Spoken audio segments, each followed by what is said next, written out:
Beton üstü adımım ağır düşür. Bu şehir zefiudur, gücünün böyüdür. Gözüm dumanlı yok, hedef düz qabaqda.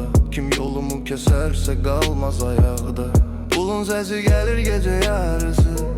Riskə nəfəs alıram, budur havası. Adım pıçıldanır qaranlıq dalanda. Çəkim var bu oyunda, boş danışma.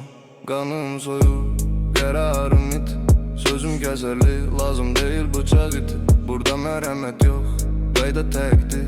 Ya zirvəyə qal, ya da yerə çox. Bu şəhərdə qalacaq yadigar.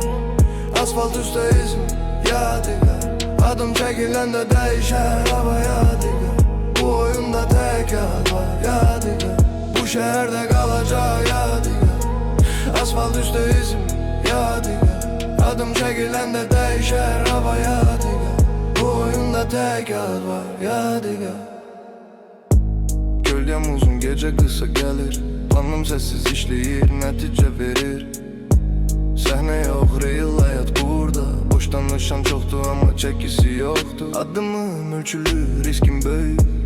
Yolum dar olsa da geri dönüş yox. Kim məni sınasa, səhv edər ağır. Çünki bu ad təsadüf deyil, yazılıb daşla. İşıqlar sönər amma ad qalır. Zaman keçir, iz qalır. Bu küçə yaddaş saxlayır, adı silinməyə. Bu şəhərdə qalacaq yadigar. Asfalt üstə izim, yadigar. Adım çəkiləndə dəyişər hava, yadigar.